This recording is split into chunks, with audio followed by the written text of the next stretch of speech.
¿Qué tal amigos? Bienvenido a un nuevo episodio del podcast de Guatemaltecos Ilustres. Pues la verdad es que hoy tenemos una invitada especial. Ella es Magalí Letona, es dramaturga guatemalteca ilustre en la categoría artística de 2012. Hola Magalí, ¿cómo está? Mucho gusto, bienvenida. Gracias, buenos días, pues un gusto y muy agradecida de la invitación. Bueno, perfecto Magalí. Pues bueno, entrando ya en materia para ir conociendo un poquito de su historia y de lo que está haciendo actualmente. A ver, cuéntenos en la actualidad, en el presente, ¿en qué está Magalí? ¿En qué está desarrollando? Justo en este mes estoy celebrando, mejor dicho, en este año estoy celebrando 40 años, Muy pero bien. 40 años de estar dentro del ambiente teatral. Ok. Ingresé en 1983, entonces estoy celebrando poniendo en escena una obra de teatro que escribí y que estoy dirigiendo, que se llama La Inquilina, y Ok. estamos en la Universidad Popular. Ah, qué bueno, qué alegre. Sí, estamos ahí con dos actrices, Viti Herrera, Elizabeth Marroquín. Esta obra ya la pusimos en el 2007, 2008. Ujú. Y decidí pues hacer una especie de celebración, ¿verdad? Con esta puesta en escena, una obra que recibió pues una mención de tercer lugar en un festival de teatro en España. Entonces para mí es Ujú. muy significativa. Ok. Y bueno, 40 años en el teatro es bastante, ¿verdad? Está mucho más enfocada en el teatro. Y ¿cómo nace o cómo empieza, digamos, Magalí a involucrarse en el teatro? ¿Qué estudia? ¿Cómo llega hasta ahí, digamos? Porque el teatro es algo que le llama la atención a muchos, ¿verdad? Sí, creo que ha sido un camino bastante largo, ¿verdad? Y Ujú. ha sido un recorrido desde muchos puntos de vista. Me involucré formalmente en el teatro en el 83, como le decía, Ujú. ¿verdad? Cuando ingresé a la Academia de la Universidad Popular. Sin embargo, pues antes ya había tenido yo inclinación, ¿verdad? Ujú. Por una influencia familiar, ¿verdad? Ujú. Mi hermano estuvo en el Teatro de la San Carlos Ujú. y también mi abuelo ponía puestas en escena en Sololá, él es de por allá. Entonces Ujú. fue alcalde de un pueblecito y él ponía a toda su familia a actuar, ¿verdad? Entonces yo creo que por ahí viene la inquietud. Sin embargo, pues el hecho de la dramaturgia pues surgió más adelante, ¿verdad? Es decir, primero me involucré en lo que es la actuación, Ujú. luego incursioné en la dirección y ya más adelante ya mi pasión creo yo que desde pequeñita fue escribir, ¿verdad? Tal vez no teatro inicialmente, pero sí la escritura, sí sentí yo esa necesidad de expresarme con las letras. Ujú. ¿Y qué estudio, digamos, como para ir entendiendo? Porque tengo entendido que tiene, eh, bueno, que ha estudiado varias carreras, ¿o no? Sí, ¿verdad? Sí, bueno, inicialmente empecé con la carrera de magisterio, ¿verdad? Que Ujú. también en la familia es como una tradición estudiar magisterio. Muchos de mis familiares son maestros, ¿verdad? Y mi Ok. papá y todo, bueno. Empecé ahí con un magisterio de primaria. Luego me metí a la carrera que creo que era la que estaba más cercana en aquella época al teatro, que fue la de letras. Ok. Primero un profesorado en lengua y literatura y luego la Ujú. licenciatura en letras. Más adelante pues vino un programa de la San Carlos en donde se hacía una como equivalencia para sacar licenciaturas en la escuela que empezó a funcionar, en la ESA, y ahí Ujú. saqué también la licenciatura en arte dramático con especialidad en dramaturgia. Pero sí, inicié con la carrera de letras en la San Carlos. Ok. Y, y cómo, digamos, el tema de escribir, ese bueno, creo que no a todos se les da y, y digamos que requiere como mucho, bueno, aparte del tiempo y creo que es bastante complicado, pues pensaría yo, o sea, yo no escribo pues, pero cuando uno le toca escribir algo, pues se tarda uno mucho tiempo y hay que volverlo a leer y ver si realmente lo que uno quería decir es lo que uno está diciendo, si se transmite de una forma correcta, ¿no? Sí, requiere mucha paciencia, ¿verdad? Y mucha disciplina, ¿verdad? Y sí, dedicar tiempo precisamente a eso, porque sí es de corregir, de leer y sobre todo en el teatro es como de probar también poner en escena, ¿verdad? Es Ujú. interesante lo que uno escribe, podérselo dar a alguien, ¿verdad? Para que lo lea y ver si de verdad eso funciona en escena, porque el escribir, digamos, poesía y narrativa, pues llevan solamente la visión del autor, en este caso, ¿verdad? La poesía con esas emociones y luego pues la narrativa, pues ir contando una historia. En el caso del teatro es un poco más complejo porque va la voz de, en este caso del autor, pero tiene que ir pensando en cómo lo va a interpretar un actor, cómo lo va a interpretar un director y al final cómo lo va a recibir el público. Es decir, que se tienen que tener como 4 miradas, ¿verdad?, a la hora de escribir. O sea, que cuando uno está escribiendo teatro, pues tiene que volcarse y pensar cómo lo va a ir recibiendo estos 4 puntos de vista. O sea que sí es bastante complejo, pero bastante entretenido. Claro. Ajá. Y bueno, porque digamos en el teatro hablábamos, nos está diciendo que arrancó por el tema de, digamos, de actuación, de dirección y al final de cuentas de escribir, digamos, digamos, usted que estuvo en las tres, digamos, ¿cuál fue su experiencia en cada una de ellas y por qué se queda, le estoy haciendo varias preguntas en una hora, y por qué se queda en la escritura? Sí, quizás lo que a mí me gusta muchísimo es crear personajes. Cuando empecé dentro de la actuación, me encantaron las obras icónicas en aquella época de Manuel Galich, de Hugo Carrillo, de Manuel José Arce, de María Luisa Aragón, o sea, el poder volcar, digamos, dentro de la escritura y poder lograr que el lector o el espectador tuviera contacto con seres que no existían y que hubo una persona que los fue creando, para mí eso es mágico. Y no solo en el teatro, ¿verdad? En novelas, o sea, García Márquez, cuando uno se mete a una novela de García Márquez, empieza a ver a todos los personajes. Para mí esa manera de poder llegar solamente con palabras y crear dentro de un mundo, o crear un mundo dentro del espectador o lector, en donde esos personajes cobran vida, es lo que a mí me encanta, ¿verdad? Es lo que me fascina realmente. Entonces, cuando empecé en la actuación, pues uno de los aspectos es ese, es realmente crear personajes a través de la actuación, ¿verdad? Y que también es otro aspecto que me encanta. Y eso me fue fascinando, ¿verdad? Me fue fascinando y luego ya pasar a la faceta de la dirección, pues ir creando a partir de una historia, ir guiando a los actores para que fueran logrando eso, ¿verdad? El ya no ser ellos, sino que lograr el personaje que necesitaba, en este caso, el autor. Entonces creo que para mí eso es lo fascinante.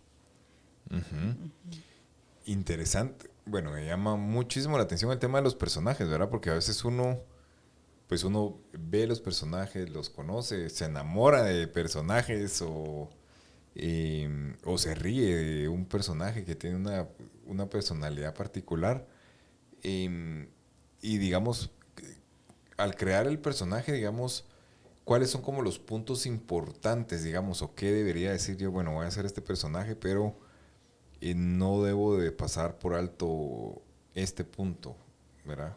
O, digamos, siempre le voy a agregar algo, ¿verdad? Digamos, pues hay muchos personajes que tienen o cierto tic o hacen ciertas cosas cada cierto tiempo y que eso también los va haciendo como memorables, digamos. O sea, ¿qué a la hora de crear un personaje? Pues eso me da mucha curiosidad. ¿Qué es lo que tengo? ¿Cuál es la receta o cómo lo tengo que lograr, ¿no? Sí, bueno, el personaje nace a partir de una historia, ¿verdad? Entonces, primero hay que tener bien clara la historia de toda la obra, en este caso, pues una novela o un cuento, una obra de teatro, tener bien clara esa historia y luego tener claros quiénes van a ser los personajes. El personaje se empieza a crear como un ser humano, ¿verdad? Entonces, un ser humano tiene todas sus aristas, tiene sus puntos débiles, sus puntos fuertes, tiene sus sombras, tiene sus luces. A partir de la historia podemos ir creando, digamos, qué tipo de personaje va a existir. Y es desde que nació, o sea, se le empieza a crear la vida al personaje desde que nace. Nace, qué sé yo, en tal fecha y va creciendo, entonces todo eso se va escribiendo. Se escribe aparte, primero se escribe toda esta, digamos, biografía del personaje. Cuando ya está escrita toda la biografía, ya podemos empezar a escribir la obra de teatro, a empezar a sacar diálogos. El diálogo va a partir de un personaje como surge en la vida misma, ¿verdad? Nosotros hablamos desde lo que somos, desde nuestra cultura, desde de todos esos saberes que tenemos, nuestra educación, nuestra familia. Tenemos un lenguaje muy particular. Y conforme vamos creciendo, la educación, la vida nos va llevando y vamos enriqueciendo ese lenguaje. Pues lo mismo es con los personajes. ¿Qué les ha pasado a estos personajes en la vida para que hablen de determinada manera? Si tienen una dolencia por alguna situación, si tienen un tic, como usted decía, pero ¿por qué? O sea, investigar por qué, si es algo físico, si es algo psicológico. Luego ahí vamos entrando ya en las partes psicológicas que son más complejas, ¿verdad? Todos esos temores, todas esas fobias, todos esos pensamientos que tenemos, ¿verdad? Que a veces nos boicotean. O sea, ¿qué es lo que se dice el personaje para sí mismo? Todo eso no se pone, ¿verdad? En una obra de teatro. Pero todo eso enriquece el diálogo y luego la interacción con los otros, ¿verdad? Que eso ya es otra situación, cómo nosotros pues nos podemos dar a entender con los otros personajes en este caso. Y ahí pues empieza una serie de situaciones. Para ponerlo en ejemplo, ¿cuál ha sido el personaje, su personaje favorito que usted que haya creado? El que haya creado. Bueno, hay varios que puede ser son varios. entrañables. Sí. Podría ser el personaje que tengo ahorita en la obra, precisamente en escena, que se llama La Inquilina. Es una mujer muy audaz, una mujer que ama la vida, pero que en sí misma es un símbolo. Y no puedo decir más porque si lo oyen antes de ir a ver la obra ya estoy diciendo. Va a ser un spoiler. Entonces, sí. Para tener otro ejemplo, uno que no esté puesto en escena. Uno que no esté puesto en escena. Bueno, hay un personaje, vamos a ver. Sí, hay un personaje que a mí me robó el corazón realmente, pero es un personaje histórico, en este caso es un hombre, y es la figura de Rafael Landívar, ¿verdad? El poeta que fue desterrado, y me enamoré realmente de la vida de este poeta, de cómo él, lejos de Guatemala, amaba tanto a su patria que empezó a escribir una obra de 5,000 versos, y solo con su memoria, él logró recrear todo lo que había aquí en Guate. Entonces, ese sentimiento de nostalgia, ese sentimiento de patriotismo de parte de él, a mí me emociono porque es un personaje que a mí me gusta mucho porque pasó muchas cosas en su vida y él a pesar de eso logró crear esa obra, ¿verdad? Esa obra que no la conocemos, ¿verdad? Pero la vida de él me gusta y me atrapa mi corazón. Sí, ya vimos que le toca el corazón, ¿verdad? Sí, me toca el corazón, sí. Bueno, perfecto. ¿Y qué proyectos tiene ahora, digamos, para el futuro? ¿Hacia dónde se quiere enfocar? ¿Está también muy involucrado en el tema de educación? También. Sí, ahorita estoy a cargo de un proyecto que se llama Crearte en la Universidad Rafael Landívar y ese proyecto pues tiene, básicamente ofrece espacios para los estudiantes para que ellos se puedan involucrar en varios aspectos artísticos, que es danza, pintura, coro, teatro, marimba, o sea, ofrecemos varios espacios para que el estudiante tenga la oportunidad de poder ir ahí a tener un pedacito, digamos, dentro de su día a día, ¿verdad? Un momentito que puedan involucrarse en algún aspecto de arte que les gusta. Entonces ahí estoy desde el 2011, creo yo, que fui la que creé, digamos, ese espacio. Perfecto. Y luego que doy clases, ¿verdad? Doy clases en la Universidad Popular de dramaturgia, doy de historia del teatro, doy clases también en la San Carlos, estoy en una maestría de gestión cultural y expresión artística. Entonces sí estoy entre la educación y el teatro y que también tengo otra obra que quiero poner en escena que se llama Atrapados. Entonces esa es la próxima. Esa es la siguiente. Esa es la siguiente. Ajá. Perfecto.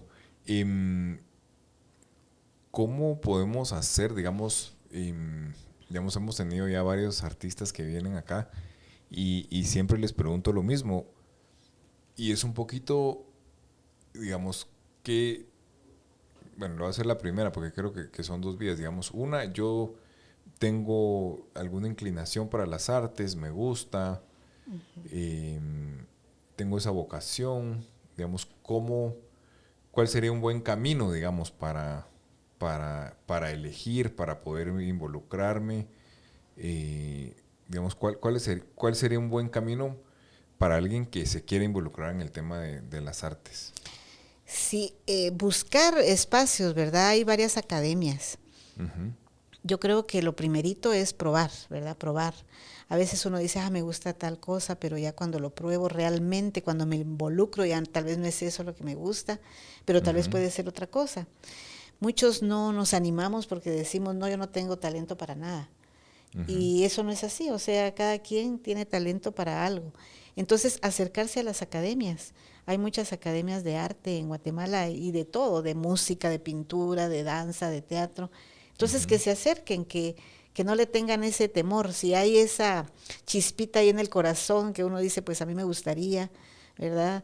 Entonces hay ese clic, ¿verdad? Que sucede con estas hormonas, neuronas, perdón, no son hormonas, las hormonas son otra cosa. Las neuronas espejo, ¿verdad? Que sucede cuando Uh-huh. uno ve algo que en realidad a uno le gusta mucho, entonces uno se va involucrando. Ve uno una pintura, ve a un pintor ahí haciendo esos trazos y dice uno, a mí me gustaría. O lo que me sucedió a mí, que cuando fui a ver al teatro y vi a esos actores ahí en el escenario, dije, yo quiero estar ahí. ¿Verdad? Uh-huh. Entonces, cuando surge esa necesidad, porque primero es un interés, pero luego ya es una necesidad, acercarse a las academias y dar el primer paso, ¿verdad? Empezar. Empezar.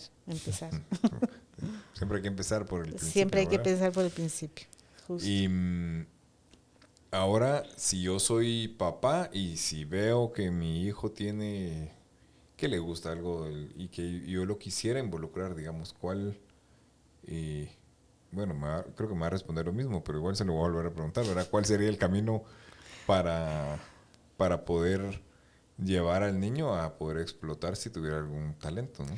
Sí, creo que en este caso es muy importante que los padres de familia sean muy comprensivos, ¿verdad?, con los chicos cuando se vuelcan a alguna actividad artística. Recuerdo yo que antes decían, no quiero que hagas arte porque de eso no vas a vivir, ¿verdad? Ese era Cabal, por ahí era el eslogan de ¿verdad? Y por ahí no no, es. pues, que no hagas esto, pero se ha descubierto definitivamente, hay muchísimos estudios que demuestran que cuando se practica arte, definitivamente las habilidades cognitivas se van desarrollando. Entonces, el hecho de que el chico estudie arte no significa que se vaya a dedicar a eso. Puede que sí, de repente, no salga un Ricardo Arjona por ahí, otro, Cabal. ¿verdad? Uno no sabe. Pero sí es bueno que se practique. Incluso todo el mundo debería practicar arte, hacer arte, porque eso hace que nos desarrollemos en la creatividad y la creatividad sirve para dirigir una empresa de negocios, para dirigir un plan político, para dirigir una urbanización. Para todo se necesita la creatividad y el Uh-huh. medio para hacerlo es precisamente el arte, ¿verdad? Entonces, en primer lugar, que comprendan, ¿verdad? Y que busquen, que también busquen, que ayuden al chico, que se pongan a la par, ¿verdad? Que no lo vean como una amenaza, Uh-huh. sino como una gran oportunidad. Ok. Y hablando un poquito del teatro, digamos, en Guatemala, digamos, esa es mi percepción, usted me va a decir si estoy correcto o no, digamos, creo que, digamos, como que hubo en algún tiempo algún boom del teatro y ahora, tal vez después de la pandemia, pareciera como que se hubiera encogido un poco el tema, ¿no? Digamos, pues vemos que hay más población, vemos que hay más carros, hay más tráfico, hay más de todo, pero no vemos ese crecimiento en nuevas salas de teatro, digamos. eh, es mi percepción, por eso le digo, no sé si yo realmente estoy en lo correcto, pero le pregunto a usted cómo lo ve, estoy en lo correcto, no estoy bien, y verá cómo ve el teatro en Guate, digamos. Sí, sí necesitamos más salas de teatro, definitivamente. Creo que la pandemia sí fue un golpe muy duro para todos los artistas, ¿verdad? Y poco a poco se ha ido recuperando el movimiento. Ahí sí que el teatro es reflejo de la sociedad, ¿verdad? De lo que va Ujú. pasando. Toda la vida ha sido así. y creo que poco a poco, ¿verdad? Va a ir resurgiendo, pero sí, la necesidad de salas de teatro es imperante. Hubo cierre, pues, de muchas salas de teatro que se convirtieron en parqueos en la época, en la década de los 90, 2000, por ahí, ¿verdad? Entonces, eso es triste, porque hay muchos grupos que necesitan proyectarse, que necesitan expresarse, y esa sería una deuda. Yo creo que nos tienen una deuda pendiente el poder hacer más cantidad de salas de teatro, y no solo aquí en la capital, sino que en todo el país. Sí, ¿Verdad? sí, yo creo que eso, por ejemplo, digamos, hablando un poquito en esa línea, digamos, los conciertos, digamos, un artista, digamos, no tenemos un lugar donde dar un concierto para 25,000 personas, por decir algo. Y entonces, acá en Guatemala pagamos mucho más caro ir a un concierto porque tenemos que pagar la silla, que, digamos, toda esa parte hay que pagarla y es muchísimo más caro montar todo en lugar de tener pues ya un lugar que solo lo voy a pagar esa parte y pues que llegue el artista con todo lo que tenga que llevar, ¿no? Y, pero sí vemos esa, sí, como esa falta de espacios, ¿no? Porque digamos, yo puedo tener en mi grupo de teatro, pero no tengo dónde presentarlo, ¿no? Exacto, eso sucede. Entonces hay iniciativas, ¿verdad? El ministerio ha tenido durante 3 años una iniciativa que se llama Espacios, Uh-huh. en donde le dan digamos, un reconocimiento económico y ponen la obra en ciertos espacios, ¿verdad? Digamos, el Teatro Nacional, teatros, digamos, del interior, pero se queda corto, Uh-huh. ¿verdad? No abarca a la gran oferta que hay, porque hay muchísimos grupos pequeños que si no Uh-huh. entran, digamos, dentro de esas propuestas, se quedan fuera, ¿verdad? Y son buenos montajes, ¿verdad? Entonces sí es imperante los espacios, porque en lugar de crearlos, pues se fueron disminuyendo, ¿verdad? Uh-huh. La Sala del Gaden, por ejemplo, que era un teatro chiquitito que estaba ahí por la Octava, Uh-huh. entre la 12 calle y Octava Avenida, un teatro precioso, chiquitito pero precioso, y lo convirtieron en parqueo, Uh-huh. ¿verdad? Entonces, por decir alguno. Pero será, porque digamos ahí me viene la duda, digamos, y por ejemplo, no hay, puedes ver la oferta, pero tal vez no hay demanda, digamos, o sea, puedo poner yo la obra, pero no voy a generar la suficiente cantidad de plata y lo mejor lo voto y lo hago parqueo, ¿no? O sea, también Sí, que yo a veces lo pienso y tal vez somos, les digo yo, somos un país chiquito, ¿verdad? Tal vez no tenemos a tanta gente para llenar todas las salas de teatro, pero es un tema del huevo y la gallina, ¿verdad? No sabemos qué fue primero, aunque dice. sí, creo que es cuestión también de ir generando público, Ujú. porque con todos estos cambios que hubo desde los 90, pues se fue creando un teatro muy comercial Ujú. y muy de entretenimiento. Y se fue creando un público que demanda eso, ¿verdad? Ujú. Usted puede ver los cafeteatros, ¿verdad? Sí. Que son muy solicitados, entonces solicitan un tipo de teatro especial que es más comercial y de entretenimiento. Ujú. Creo que debemos de empezar a fomentar ese otro tipo de teatro, ¿verdad? El teatro quizás de reflexión, el teatro que al salir del teatro me siento mejor o me siento con mayores, viendo la vida de otro punto de vista, ¿verdad? Entonces, creo que es una lucha, ¿verdad? Fuerte, porque se fue creando este tipo de teatro durante mucho tiempo. Entonces el público Ujú. que tenemos ahora no es demeritar el trabajo de nadie, pero sí hay mucho teatro que es así, ¿verdad? De entretenimiento, de jajaja, que no hay mayor inversión, ¿verdad? Y me refiero a inversión no solo económica, sino que de propuestas que hagan pensar, que hagan criticar, que hagan reflexionar al público. Entonces creo que tenemos que ir creando el público para que exista también esa demanda. Sí, ¿verdad? Eso fue lo que les dimos y eso los acostumbramos, dice, ¿verdad? Exacto, Hay que ir cambiando un exacto, poquito el exacto, switch. sí. Bueno, perfecto. Y, bueno, Magalí, pues ya para ir cerrando, siempre algún consejo en alguien que esté interesado, aunque a ver si aunque ya me lo dijo, pero digamos cómo involucrarse, dónde estudiar, qué estudiar, por dónde empezar, eh, digamos para alguien que tenga temas de teatro, ¿qué consejo le daría Magalí a alguien que está sentado? Esperamos que nos caigan muchos jóvenes para que ellos puedan arrancar o involucrarse, ¿no? Sí, buscar, ¿verdad? Buscar la búsqueda. Ahora hay tantos elementos tecnológicos. Por ejemplo, buscar obras de teatro que están puestas en escena en las plataformas, ¿verdad? Si a mí me gusta el teatro, pues voy a buscar todo lo que tenga que ver con él. Voy a leer, sobre todo la lectura de las obras clásicas. Me voy a meter a un curso, ¿verdad? Un curso que tenga que ver esto, que tenga que ver con el tema que a mí me interesa. Voy a buscar las propuestas y los programas de las academias que hay, que es lo que más se acomoda, y me voy a involucrar al 100, porque en teatro entran muchas personas, ¿verdad? Entran muchas personas pensando que, bueno, que me va a llevar al estrellato, que me va a llevar a Hollywood, qué sé yo, ¿verdad? O sea, hay muchas personas que ven esto como un espectáculo. Y está bien, porque esa mirada pues también está bien, ¿verdad?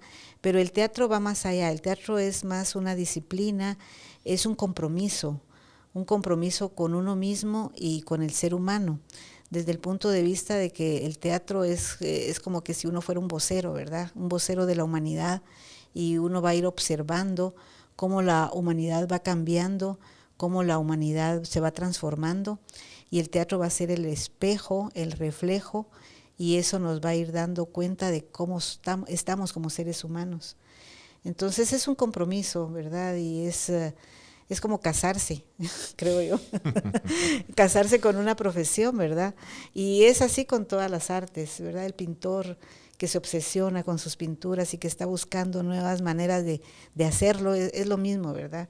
El teatrista o el que se dedica al teatro, pues es eso, va cada vez buscando. Y si son jovencitos, pues busquen su pasión.